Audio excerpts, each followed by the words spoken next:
41절 제가 하나님의 말씀 받들어 봉독해 올립니다. 그들이 이 말을 듣고 마음에 찔려 베드로와 다른 사도들에게 물어 이르되 형제들아 우리가 어찌할꼬 하거늘 베드로가 이르되 너희가 회개하여 각각 예수 그리스도의 이름으로 세례를 받고 죄 사함을 받으라. 그리하면 성령의 선물을 받으리니 이 약속은 너희와 너희 자녀와 모든 먼데 사람 곧 우리 하나님이 얼마든지 부르시는 자들에게 하신 것이라 하고 또 여러 말로 확증하여 권하여 이르되 너희가 이 패역한 세대에서 구원을 받으라 하니 그 말을 받은 사람들은 세례를 받음에 이 날에 신도의 수가 3,000이나 더하더라. 아멘. 하나님의 말씀입니다. 네, 저는 오늘도 여러분의 마음이 활짝 열어져서 찬양대의 권면처럼 주의 보혈이 말씀을 통해서 여러분의 좋은 심령의 땅에 정말 스며들어가 열매 맺는 씨앗의 말씀 될 수 있기를 주님의 이름으로 축복드립니다. 여러분 오늘 우리 요즘 한국의 정치적 현상을 보면 참 재밌죠. 분명히 같은 당 안에서도 반대하는 의견이 있는데 근데 그들이 선뜻 나서서 반대하지를 못합니다.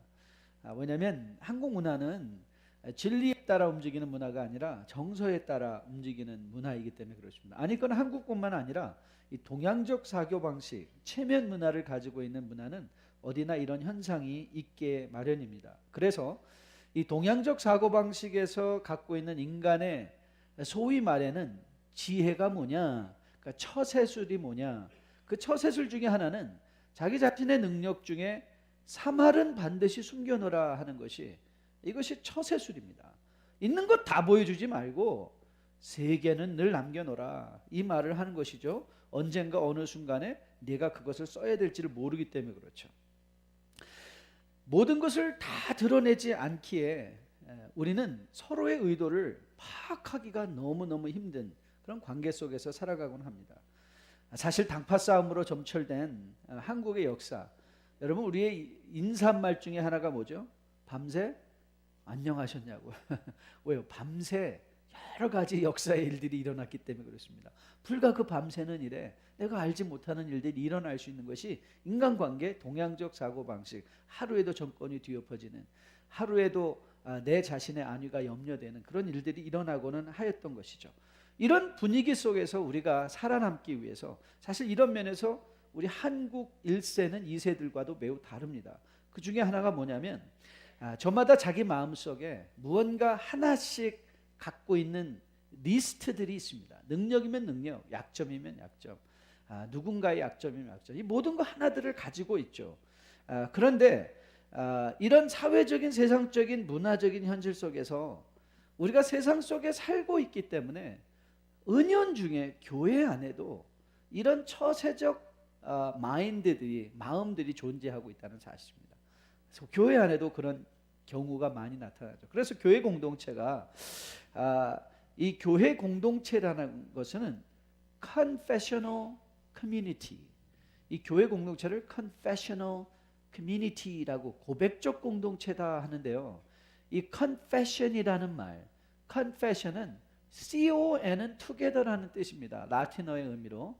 그 다음에 fess 말은 to speak. 그러니까 고백이란 뭐냐? We speak the same thing. 같은 말을 한다. 이것이 사실 고백적 공동체입니다. 그래서 우리가 사도신경을 고백하는 이유는 우리가 다 같은 말로 우리의 믿음을 정의하고 있습니다 라는 차원의 우리 고백적 공동체임을 드러내는 중요한 예배의 한 순서가 사도신경을 함께 고백하는 행위인 것이죠. 이 고백적 공동체는 사실 이 공동체 안에 들어오면 좋은 것, 나쁜 것, 아니면 기쁨, 아니면 슬픔, 아니면 실패, 이런 모든 것들이 사실 누가 되지 않고 함께 나누어 줄 수 있는 그런 공동체. 그래서 서로를 믿음을 함께 고백하며 주님께서 우리에게 세워주신 이 equal community, 우리가 교회 공동체, 세상에는 모든 혈연과 지연과 학연과 가진 자와 못 가진 자와 있는 자와 없는 자와 된 자와 안 된 자, 이런 모든 구분들로 인하여 갈라져 있는 세상이 사실은 교회 안에 들어오면 오직 예수 그리스도 한 분으로 모두가 연결되는 그런 공동체가 바로 교회이어야만 하는데, 우리가 당면한 현실은 사실 그렇지 않습니다. 성도 간의 이런 고백적인 관계보다 어쩌면 우리는 숨겨놓고 사는 것들이 더 많은지도 모르겠습니다. 이건 비단 성도 간의 문제만도 아닙니다. 교회 간의 문제이기도 하고요. 사실은 어떤 목회자의 모임에 가면 분명히 우리는 속에서 철철 웃고 있는데 I'm okay, you okay, we're okay 하는 것들이 보이기도 합니다. 이건 목회자냐 평신도냐 차이가 아니라 사실 우리는 어떤 의미에서 이 고백적 공동체라는 의미를 어쩌면 오해하고, 우리는 세상에서 살던 그 모습대로 우리가 똑같은 모양을 가지고 이곳에서도 공동체를 하고 있기 때문은 아닌가 생각해 봅니다. 이 중에 우리를 자꾸 구분짓고 싶어하는 것이 그래서 뭐냐면 이제 능력입니다. 나 안에 숨겨놓은 능력이 뭐냐, 이제 거기에 등장하는 것이 바로 이 성령의 능력입니다.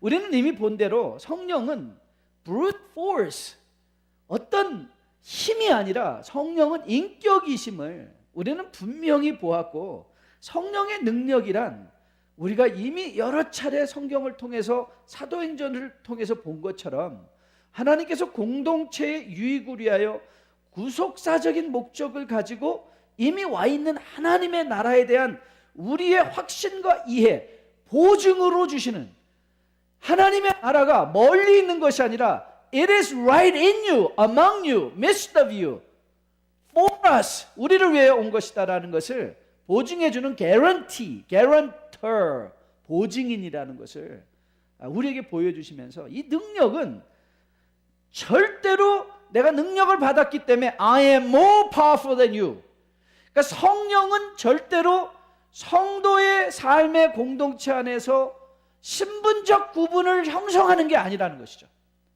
그러니까 성령을 우리가 더 많이 받는다, 적게 받는다, 그 말의 의미 자체가 우리는 이미 오해하고 있다는 것이죠. 성령이 인격인데 어떻게 성령을 우리가 더 많이 갖고, 어떤 사람은 성령을, 아니 그럼 성령을 더 많이 가지시면 어떤 사람은 나는 성령의 머리와 손까지는 갖고 있어, 나는 발도 있는데, 이런 식이겠습니까? 아니 인격을 많이 갖는다는 것의 의미가 무엇이겠습니까? 이런 차원으로 이해될 수 있는 것, 그래서 나는 많이 가졌다 너는 없지 않냐, 이런 차원의 능력적 신분의 구분은 공동체 안에서 결코 존재할 수 없는 사실이라는 것이죠. 오늘 우리는 본문을 통해서 중요한 몇 가지 사실들을 확인해 보려고 합니다. 특별히 오늘 본문이 여러분과 저에게 유익한 건, 이제 베드로가 성도들을 향하여, 예루살렘에 있는 그 사람들을 향하여 하였던 설교, 이제 우리가 보았던 것이 베드로의 첫 번째 설교였는데, 그 설교를 들은 사람들의 반응에 대해서 보는 것입니다. 제가 늘 예배를 생각할 때마다 참 감사해요. 예배를 생각할 때마다 감사한 것은 뭐냐면, 여러분 예배의 의미가 무엇인지 아십니까? 예배는 사실 하나님께서 일주일의 삶의 현실 속에서 잠시 우리를 불러내시는 거예요. 그러니까 이 교회라는 것이 에크클레오, 에클레시아라고 말씀을 드렸는데, 이 에크라는 말은 from, 클레오라는 말은 부르다. 그래서 우리가 오늘 교회로 모였습니다 하는 것은 뭐냐면, 하나님께서 우리를 불러 모으셨습니다. 그럼 그 말 속에 무엇이 적혀 있죠? 어디로부터 불렀는가? 이 세상으로부터 우리를 불러서 여기에 모이게 하셨습니다. 이렇게, 그래서 여기는 구분된 장소가 되는 것이죠. 그런데 이 장소가 왜 중요한가? 혹 여러분 자동차를 타고 다니시다가 타이어 펑크가 나서 하이웨이 곁길에 세워보신 경험들이 있으신 분이 계실 것입니다. 저도 얼마 전에 그런 경험을 당했는데요. 여러분이 이 하이웨이를 함께 달리다 보면 막 앞에서 저 인간은 왜 이렇게 천천히 가는 거야? 옆에 가는 차들도 보면 뭐 얼굴도 잘 보이고 뭐 그렇게 빨리 가는 것 같지 않죠. 네, 여러분 한번 오늘 가시다가 시험해 보세요. 한번 슬쩍 미친 척하고 하이웨이 옆에 서서 이렇게 내려서 지나가는 차를 한번 보세요. 또 그런다고 다 하지 마시고요. 또 괜히 뉴라이프 차들 하이 토치판에 쫙 서놓고 다 서가지고 그러시면 안 되고요. 근데 한번 그럴 기회가 있으면 보시라는 거예요. 여러분, 이 70마일이라는 시속 70마일이 얼마나 빠른지 아십니까? 서 있으면요, 휙 지나가요. 그런데 우리가 그 안에서 함께 달리다 보면 우리는 같이 가니까 빨리 간다는 느낌이 안 들죠. 빨리 간다는 느낌이 안 들어요. 여러분, 우리가 세상 안에 있으면요, 우리는 세상과 함께 막 움직여요. 우리는 지금 막 정신없이 가고 있는데 내가 지금 어디로 가는 거야? 뭐 때문에 가는 거야? 나는 어떻게 가야 되는 거야? 어디를 가야 되는 거야? 생각을 할 수가 없어요. 너무 빨리 가는데 내가 가고 있다는 사실이 인식이 안 되니까. 그러니까 주님께서는 여러분 오늘 딱 부르셔서 이제 이렇게 보게 하시는 거예요. 여러분이 불러 나온 것, 이스라엘들이 광야를 걸어 다닐 때마다 그들은 어떤, 하나님께서 이스라엘을 애굽에서 불러내셨을 때 그들이 할 수 있는 일들이 뭐였죠? 뒤돌아보니 애굽이 보인 거예요. 그러니까 우리도 오늘 여기서 애굽을 보는 거예요. 그러니까 우리도 여기서 지금 세상, 내가 일주일 동안 바쁘게 내가 바쁘게 가는지 왜 바빴는지도 모르고 막 달렸던 그 걸음을 잠시 쉬어서 이제 내 인생을 제3자의 입장에서 하나님의 말씀을 필터로 바라보는 게 예배예요. 그래서 오늘 이 예배는 여러분이 저에게 집중하는 것이 아니라 사실 여러분의 인생에 집중하는 거예요. 그리고 우리가 걸어왔던 세상을 내 인생과 비교해 보며 과연 나는 제대로 가고 있는가를 점검할 수 있는 유일한 기회가 언젠가 바로 이 예배인 것이죠. 이런 차원에서 오늘 이 말씀이 또 왜 중요한가 하면, 여러분 우리가 설교를 들을 때는 다 함께 내가 지금 뭘 듣고 있는 거야? 어떻게 듣고 있는 거야?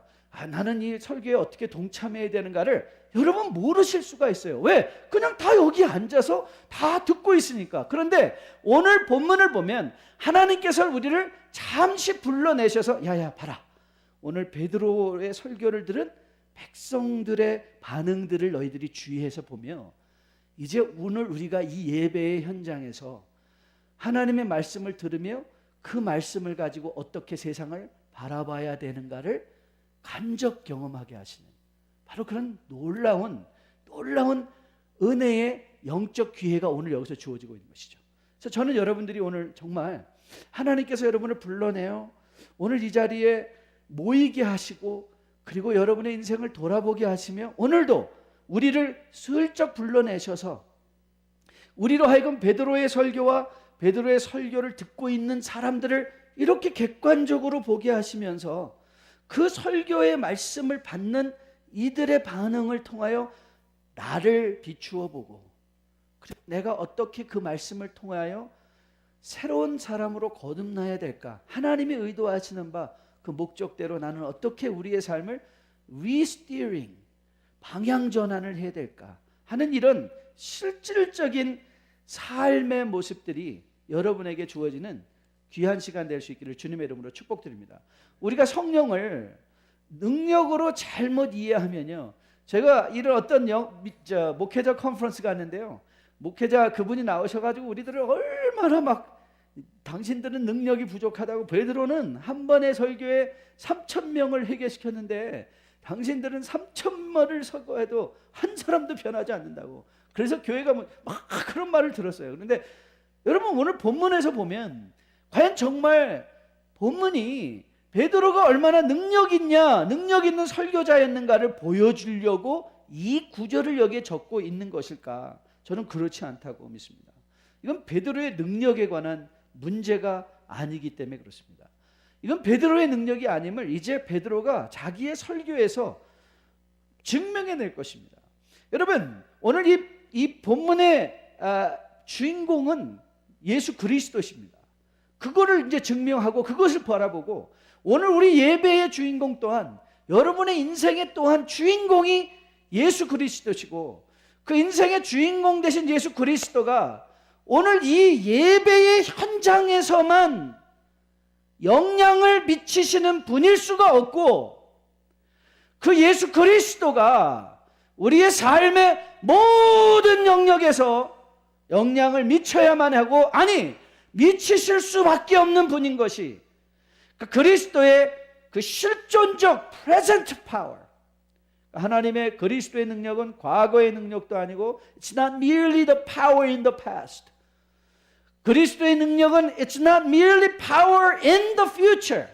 미래에 올 능력도 아니고 하나님의 여러분에게 성령을 통하여 성령이 보증으로 여러분 안에 와 계신 그리스도를 확증해 주실 때 그 예수 그리스도는 He is your and mine present reality.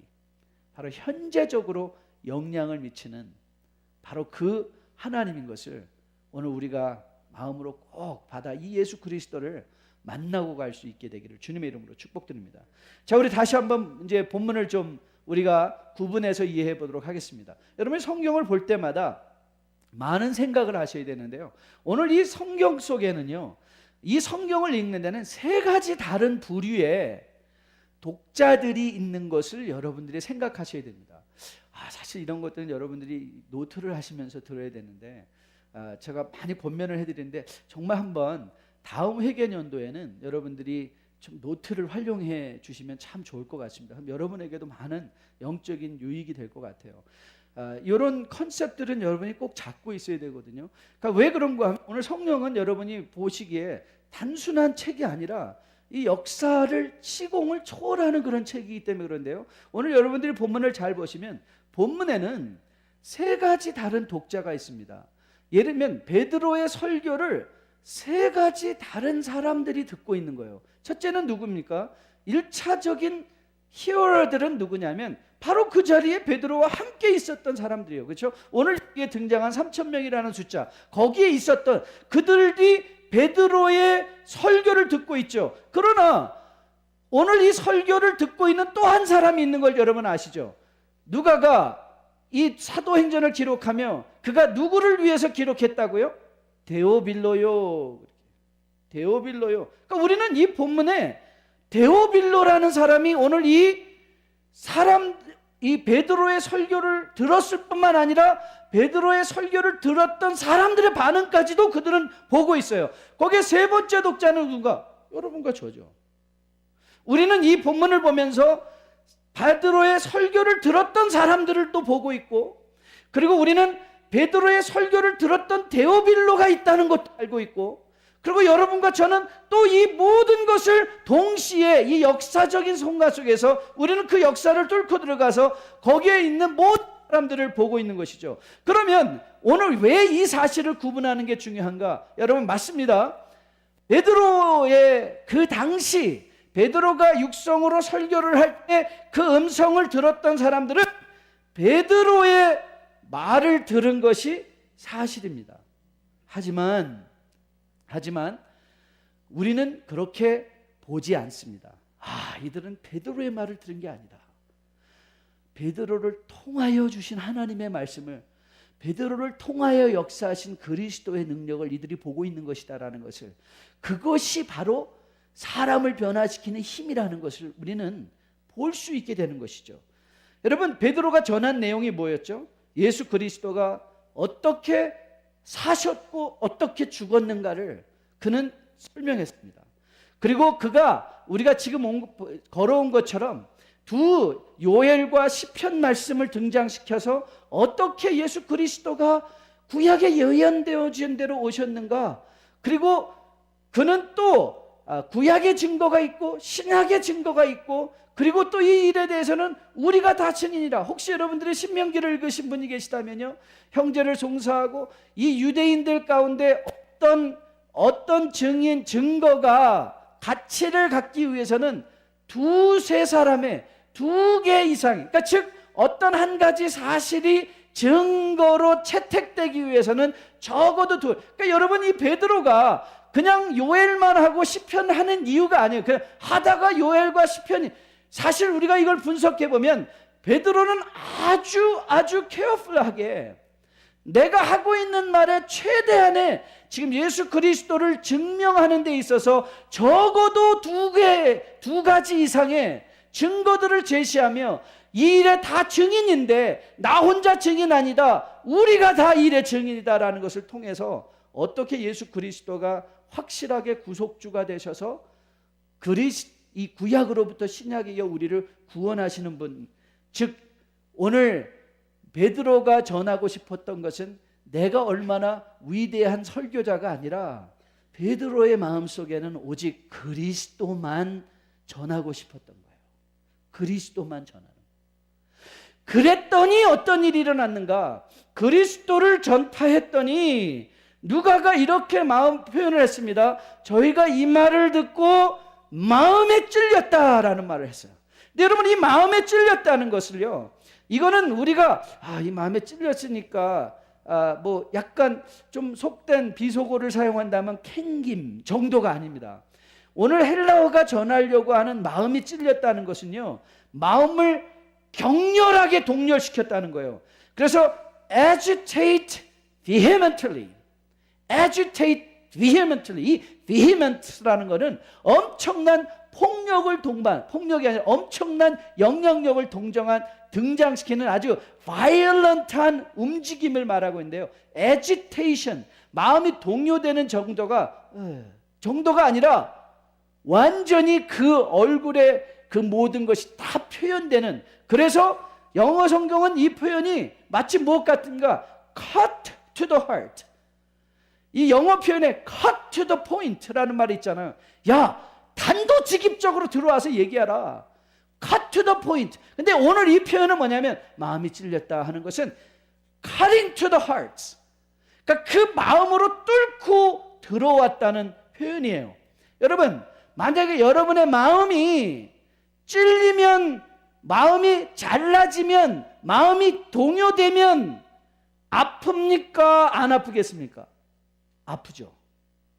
그럼 여러분은 잠시 여기에 서서 한번 여러분이 생각하는 좋은 설교가 무엇인가를 다시 한번 생각해 보셔야 돼요. 여러분의 의견에 좋은 설교는 어떤 설교라고 생각하십니까? 우리는 많은 경우에 좋은 설교를 가능하면 우리의 마음을 동요시킴 없이 재미있고 감동되는 것이 좋은 설교라고 생각할 때가 많이 있습니다. 그러나 성경은 그렇게 말하지 않습니다. 성경은 정말 파워풀한 설교는 뭐냐면, 어쩌면 우리가 세상에서 잠시 부르심을 받아 우리는 이 땅에 여기 서서 여러분들이 바라보고 있는 것은 저나 혹은 이 벽이 아니라 여러분이 바라보고 있는 것은 하나님이 불러내어 주셔서 잠시 영적인 여유를 가지고 다시 보게 하는 세상입니다. 그리고 사실 말씀이 보여주는 것은 우리가 세상 속에서 어떻게 정말 우리 인생을 살아왔는가를 보게 하시면서 그 가운데 우리의 심령을 cutting through. 근데 그 컷은 우리를 아프게 하고 상처 주는 것이 아니라 필요 없는 부분을 잘라내어 우리가 진정 가야 될 곳을 온전히 가게 하는 바로 그 일을 위한 커링인 것. 그래서 어쩌면요, 설교는 아파야 되는, 아픈 설교도 있다는 것을 여러분을 기억하셔야 됩니다. 오늘 본문을 보면 바로 그런 일들이 일어나고 있는 것이죠.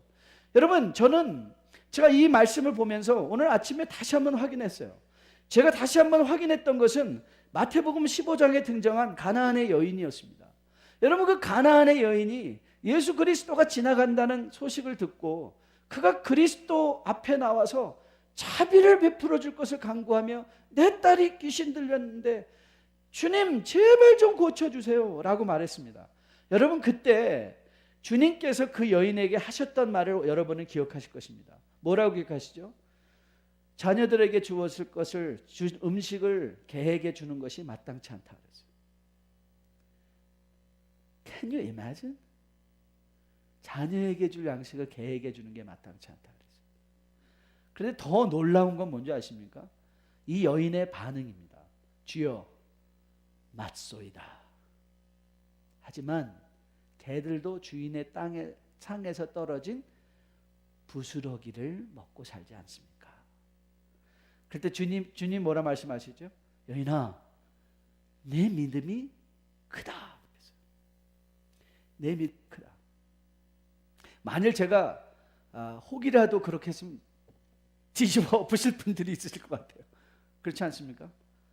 그런데 우리가 이 말씀을 이렇게 제3자의 입장에서 주님께서 보게 하시는 어떻게 이들의 심령을 컷드루 하는가를 보면서 우리가 생각하고 있는 설교를 다시 리이매지닝하게 하시면서 내가 정말 들어야 되는 말씀이 무엇인가, 무엇이 나를 정말 살리고 무엇이 정말 내 인생을 리코스 다시 조정해서 지금 걷고 있는 것을 계속 걷는 것이 아니라 coming out, 거기에서 나와서 마땅히 가야 될 곳으로 방향 수정을 할 수 있도록 우리의 마음을 동요시키는 것이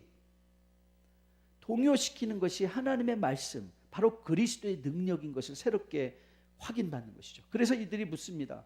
형제들아, 우리가 어찌할꼬? 바로 이 가난한 여인들의, 사실 베드로는 이렇게 한 것이거든요. You are the culprit. You are the one who killed Jesus.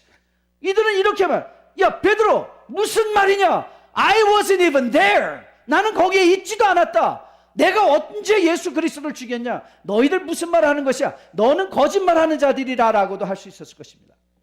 그러나 오늘 여기에 일어난 것은 베드로의 음성이 아니라 그리스도의 음성. 우리 가운데 매일 우리도 십자가에 못 박고 계신 그리스도를 우리로 보게 하시면서 그 그리스도의 능력이 그들로 하여금 자기 가슴을 치며 이렇게 고백하게 했습니다. 형제들아, 우리가 어찌할꼬? 형제들아, 우리가 어찌할꼬? 그러자 베드로는 분명한 대안을 제시했죠. 죄사함, 회개하고 예수 그리스도의 이름으로 세례를 받으라, 그 말을 하고 있습니다. 즉 죄사함과 성령이죠. 여러분, 우리의 신앙생활을 다시 한번 돌아보십시다. 과연 여러분, 이 그리스도의 우리로 하여금 오늘도 들은 말씀으로 내 삶을 동요하게 하고 우리의 마음이 cutting through, cut to the hearts, 우리의 마음이 잘라지며, 그래서 우리가 주님 앞에 주님 제가 어찌 해야 되겠습니까? 라고 내 가슴을 칠 때 들려주시는 그 말씀에 과연 우리는 매일의 삶의 현장 속에서 그 주님의 능력을 우리는 체험하고 있는지, 여러분의 사업의 현장 속에서, 여러분의 가정에서, 그리고 여러분의 직장에서 과연 이 그리스도의 프레젠트 능력이 임하고 있는지 저는 오늘 한번 깊이 생각해 보시는 여러분들 되시기를 주님의 이름으로 축복드립니다. 여러분, 그리스도의 능력이 우리에게 임했을 때 어떤 결과가 일어나는가를 잠시 한번 살펴보려고 합니다. 38절을 보면 베드로가 가로되 너희가 회개하여 각각 예수 그리스도의 이름으로 세례를 받고 죄사함을 얻으라. 그리하면 성령의 선물로 받을 것이다. 그랬어요. 여러분, 이 말씀의 정당한 이해가 무엇인가 하면 한번 잘 보시면요, 마음의 찔림을 받은 군중들의 반응으로부터 시작을 해야 됩니다. 그런데 오늘 보십시오. 이들이 마음에 이미 찔렸고 그 다음에 후속 조치가 뭐였습니까? 회개하여 세례를 받고 죄사함을 얻고 성령의 선물을 받는 것입니다. 자, 이게 왜 중요한가? 오늘 보십시오. 이들이 회개하고 죄사함을 받는 것이 아니라 이미 그들에게는 뭐가 임하여 있어요? 마음의 찔림에 하나님의 그리스도의 말씀의 역사가 이미 그들 가운데 일어나고 있는 거예요. 그러니까 저는 이게 은혜인 거예요. 오늘 혹이라도 여러분 마음속에 어떤 조그마한 삶에 대한 동요가 있었다면, 그러니까 예를 들면 여러분들이 오늘도 이 말 들으면서 어떤 이 성경의 본문을 읽으면서 여러분의 마음에 어떤 동요가 있었다면 그건 무슨 의미라고 해석을 할 수가 있을까요? 하나님께서 내 안에 시작하신 일인 거예요.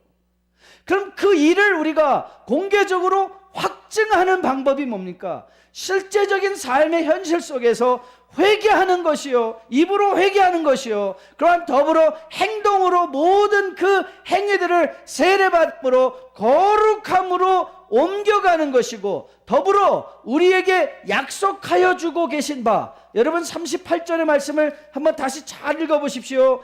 베드로가 이르되 너희가 회개하여 각각 예수 그리스도의 이름으로 세례를 받고 죄사함을 받아 그리하면, 오늘 우리 개역개정에는 성령의 선물을 받을 것이다. 그러나 여러분이 개역 성경을 보시면 성령을 선물로 받을 것이다. 상당히 의미적 차원이 많이 있죠. 개역 개정은 어떤 오해를 우리가 풀어주고 싶었냐면, 개역 개정은 혹이라도 성령을 힘으로 생각하고자 하는 잘못된 경향을 돕기 위해서 성령의 선물이다 이렇게 얘기했는데, 개역 성경에서는 성령이 선물이다 이 말. 성령이 선물인 거를. 그런데 이 표현이 왜 중요하냐면, 오늘 베드로가 이 모든 백성을 초대하고 있는데, 자, 이 말이 왜 중요하냐면, 너희들이 사실 개역 성경의 표현이 의미 있는 것은, 그들이 성령을 선물로 받았다는 것은 베드로가 그들을 대하고 있는 베드로의 자세를 우리가 볼 수 있기 때문에 그래요. 그러니까 베드로는 내가 설교했더니 이 3,000명들의 꼬봉이 생겼다는 생각하는 것이 아니에요. 그러니까 3,000명들이 내 설교의 은혜를 받았기 때문에 이들이 언더 마이 컨트롤이 아니라, 베드로는 뭘 말하고 싶으냐면, 나로 하여금 이 자리에 서서 말하게 하신 그 성령이, 너희에게도 그 성령이 선물로 주어졌다 이 말이에요. 이게 예수 그리스도의 능력이에요. 우리가 그리스도 안에서 구원을 받는 그 순간에 우리는 베드로 안에 역사했던 성령이 우리에게도 선물로 주어지는 거예요. 그러니까 우리는 베드로가, 성경은 한 번도 성경의 인물들을 엘리트나 슈퍼히어로로 만드는 적이 없어요. 우리가 은혜를 받았기 때문에 다른 사람보다 못하지만, 아유, 난 저 사람보다 더 나아, 이게 아니에요. 여러분, 우리는요, 결과적으로 다 벗겨놓고 나면 도토리 키재기인 인생들이에요. 우리가 아무리 건강해도 화장실에 들어가서 혼자 앉아 있을 때 그 모습이 우리의 모습이에요.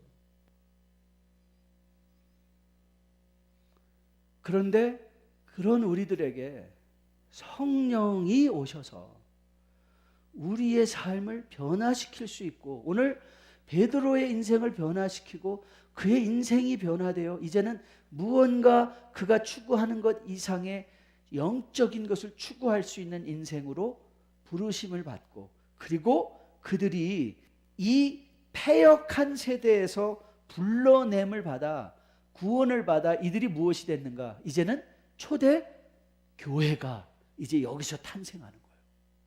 초대 교회가. 아니, 이미 있었던 하나님의 공동체가 이제 오늘 이 본문에서 에클레시아, 패역한 세대로부터 불러내어 구원을 받은 무리들이 이제 공동체를 이루게 되어진 것이죠. 오늘 여기서 저는 여러분과 저가 중요한 한 가지 사실을 좀 깨닫고 갔으면 참 좋겠어요. 그게 뭐냐면 교회의 의미예요. 교회가 이 땅에 있는 의미. 여러분, 우리는 자꾸 교회가 무엇을 해야만 교회가 되는 줄, 교회가 선교도 해야 되고 교회가 뭘 해야 되고 하는 어떤 액션으로 교회를 정의할 때가 많이 있어요. 아니에요. 여러분, 1차적으로 교회는 여러분이 와 앉아 있으면 그냥 교회인 거예요. 그리고 교회는 그냥 교회의 메시지가 있어요. 그러니까 여러분들이 세상에 나가서 무슨 윤리적인 삶을 막 사는 것이 아니라 그냥 여러분이 세상에 있으면 그것이 메시지가 되는 거예요. 왜냐하면 그 교회는 이미 세상에서 불러냄을 입어 우리가 공동체를 이름으로 구별된 그 자체이기 때문에 그래요. 그러니까 교회는 그냥 존재의 그 자체로 구별된 공동체예요. 세상으로부터. 그래서 하워드 스나이더라는 이 평신도 신학자가 있는데요. 그분이 교회에 대해서 Community of the King, 그리스도의 공동체라는 책에서 교회를 이렇게 정의하고 있습니다. 한번 잘 들어보세요. 교회는 메시아적 공동체다. 즉 진정한 메시아를 알고 그를 주로 시인하여 그의 복음을 땅끝까지 전하는 자들의 공동체이다. 그러므로 교회는 하나님의 나라의 대행자이다. 하나님의 나라를 위한 교회의 사명과 하나님 나라를 위한 교회의 사명과 관련시키지 않고 교회의 전도적 역할 또는 예언적 역할을 말하는 것은 성경적으로 위배되는 것이고 또 교회의 소명에 대한 잘못된 생각에서 오는 것이다. 성경적으로 볼 때 하나님의 나라의 가시적이고 지상적인 표현이 그리스도의 공동체의 참모습에서 분리된 복음 전도나 사회 활동은 그 어느 것도 온전한 의미를 갖지 못한다. 교회는 복음을 전파하기 위하여 하나님께서 택정하신 유일한 방법이다. 즉 우리가 나가서 뭘 하기 때문에 그리스도인이 되는 것이 아니라 이미 그리스도인이 되었기 때문에 그 일을 하는 것. 오늘 본문에서 등장한 사람들이 이미 그들의 마음이 찔렸기 때문에 회개할 수 있는 근거가 있고 세례받을 수 있는 근거가 있고 교회가 되었던 것처럼 우리는 이미 그리스도로 말미암아 거룩한 자도로 부르심을 받은 그 상태 속에서 이제 우리의 삶에 합당한 열매를 맺어가는 그 부르심으로 부름을 받고 있다는 것을 우리는 본문을 통해서 확인받게 되는 것이죠. 오늘 베드로가 우리에게 증거하고 있습니다. 베드로에게 임했던 이 성령, 그리고 오늘 이 3,000명의 심령에게 임했던 성령, 그리고 오늘 성경은 그 말을 우리에게 해주고 싶은 거예요. 뉴라이프 교회 성도들이요, 당신들 안에 임한 성령은 no less than Spirit in Acts, 사도행전에서 등장한 그 성령과 전혀 다르지 않습니다. 다시 말하면 여러분의 삶의 현장에서 여러분으로 거룩하게 할 수 있는 힘, 세상의 불의와 세상의 비윤리적인 일과 싸워서 내가 이겨낼 수 있는 그 힘은 이미 다 어디 가운데 있다요? 우리 안에 이미 성령으로 와 계신 것인 것. 그것을 오늘 우리에게 말씀해 주고 있습니다. 그렇기에 교회 안에서는요, 엘리트가 없습니다. 아니 무슨 교회에 엘리트가 있습니까? 교회는요, 동일한 성령 가운데 동일한 성령으로 우리가 모두가 거듭나 하나님 나라에 쓰임받는 주의 백성으로 거듭난 공동체들입니다. 오늘 베드로는 이 3,000명을 하대하거나 너희들은 내 밑에 들어와야 되는 사람으로 하는 것이 아니라 오히려 그들을 엘리베이트, 왜냐하면 그는 잘 알고 있었죠. 자신과 같은 부족한 자에게 성령을 통하여 하나님의 나라의 온전함으로, 그래서 베드로는 자신의 약함을 계속해서 고백할 것입니다. 여러분 사도행전 6장에 가면 베드로는 사람들 헬라파와 이 베드로 헬라파 과부들과 히브리파 과부들이 와가지고 아니 어떻게 이 사람은 더 맞고 우리는 덜 맞습니까? 라는 이런 불평과 원망 속에서 베드로는 사도들과 함께 겸손히 인정합니다. 야, 이건 우리 잘못이구나. 우리가 해야 될 일을 하지 않고 너무나 많은 일을 하다 보니까 우리가 이런 자리까지 오게 된다. 여러분 베드로는 자기의 실수를 감추지 않습니다. 그리고 여러분이 사도행전을 쭉 보시면 이제 8장 9장에 사울 곧 바울이 등장함과 동시에 이 베드로는 8장을 끝으로 그의 이름은 사도행전에서 다시 등장하지 않습니다. 그래서 베드로가 원망했을까요? 저는 원망했을 거라고 생각하지 않습니다. 왜냐하면 그는 알고 있었죠.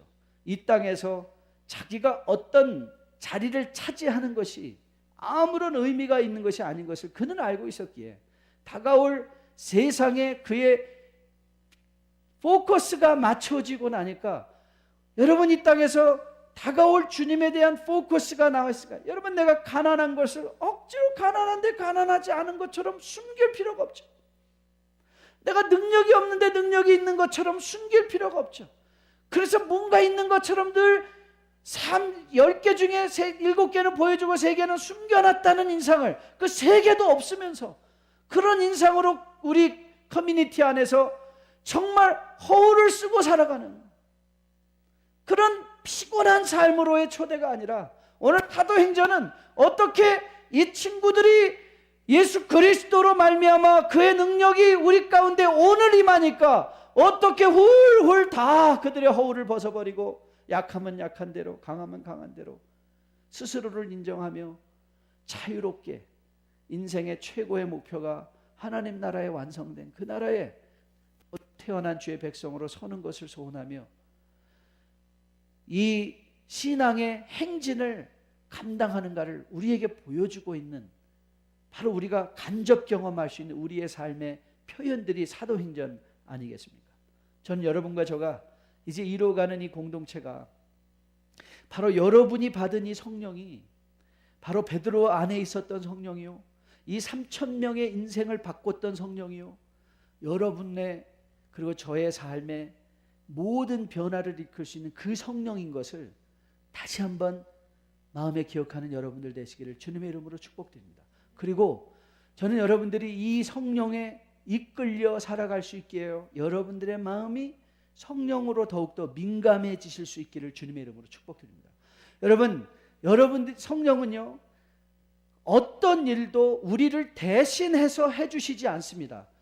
제가 1:1 양육할 때 여러분에게도 자주 강조드리는 여러분 꼭 기억하십시오. 여러분, 귀신 들림과 성령의 충만함의 차이가 뭔지 아십니까? 귀신 들리는 것과 성령의 충만함의 차이는요, 귀신이 들려도 권능이 있습니다. 귀신 들린 자에게 권능이 있습니다. 그런데 여러분, 귀신은요, 귀신이 들리면 내 인격이 사라집니다. 그래서 여러분, 귀신 들린 자, 저는 우리 어머니 어려서 미아리 쫓아다니면서 그런 사람 많이 봤는데요, 갑자기 눈알이 확 돌아가더니 이 중년의 여인이 갑자기 동자의 목소리로, 그 동자 아시잖아요. 귀신은요, 내 인격을 앗아갑니다. 그러나 여러분 기억하십시오. 성령은 절대로 여러분의 인격을 앗아가지지 않습니다. 귀신은 자기가 하고 있는 일이 뭔지를 모릅니다.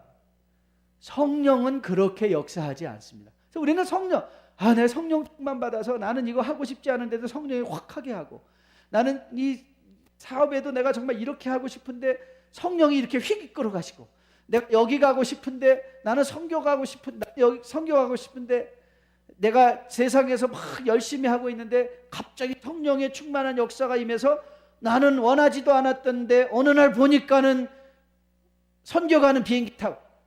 여러분, 그런 성령을 기억하신다면, 만일 여러분들이 그런 성령을 기대하신다면요, 여러분 분별하십시오.